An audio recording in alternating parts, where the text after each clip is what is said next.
ବ୍ରହ୍ମପାତ୍ର କଂଗ୍ରେସକୁ ଫେରିଛନ୍ତି।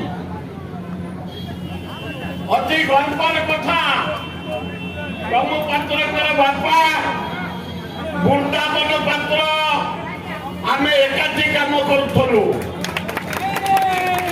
ସେ ଜଣେ ଗାନ୍ଧୀବାଦୀ ନେତା ଥିଲେ, ଭଦ୍ର ଥିଲେ, ନିଷ୍ଠାପର ଲୋକ ଥିଲେ ଏବଂ ଏ ଅଞ୍ଚଳର ସର୍ବାଙ୍ଗୀନ ଉନ୍ନତି ଦେଖିଥିଲେ।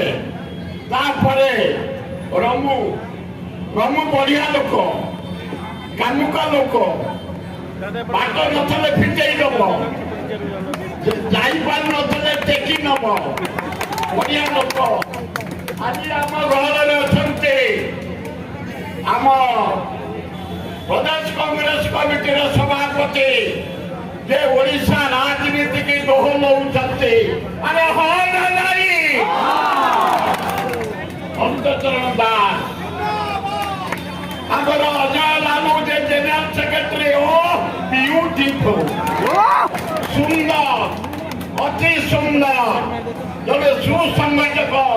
ଦାୟିତ୍ୱ ନେଲା ପରେ ଓଡ଼ିଶା କଂଗ୍ରେସ ଆଗେଇ ଚାଲିଛି ପ୍ରତିଦିନ। ଏବଂ ମଞ୍ଚାସୀନ ନେତୃମଣ୍ଡଳୀ, ବିରୋଧ ନେତା ରାମ ବାବୁ, ବିୟୁଟିଫୁଲ ବିରୋଧ ନେତା, ସମସ୍ତ ଅତି ସରଳ, ଅତି ଭଦ୍ର, ଲଗାବେ କରିଥାଇ ନେତୃମଣ୍ଡଳୀ, ସ୍ନେହର ଭାଇ ଓ ଭଉଣୀ ମାନେ, ଗୋଟେ ଭଲ ସମୟ ଆସିଛି। ଖରାପ ସମୟ କଟିଗଲାଣି। କଂଗ୍ରେସର ସର୍ବଭାରତୀୟ ସ୍ତରରେ କଂଗ୍ରେସ ପରିବର୍ତ୍ତନ ହେଉଛି ରାହୁଲ ଗାନ୍ଧୀ ନେତୃତ୍ୱରେ, କଂଗ୍ରେସ ନେତୃତ୍ୱରେ, ଅଜୟ କୁମାରଙ୍କ ନେତୃତ୍ୱରେ। ଆଜି ଗାଁ ଗହଳିରେ ଚାଷୀ ଧାନ ବିକ୍ରି କରିପାରୁନି, ବିହନ ପାଉନି, ସାର ପାଉନି।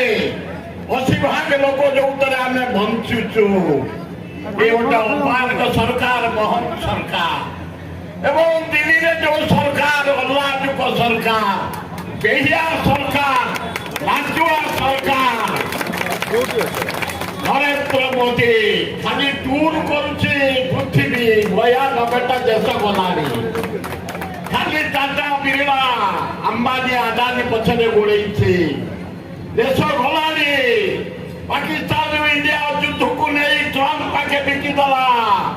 ଅରେ ନରେନ୍ଦ୍ର ମୋଦି 140 କୋଟି ଲୋକ ପ୍ରତିନିଧି, ଟ୍ରମ୍ପ ଇଲେକ୍ସନ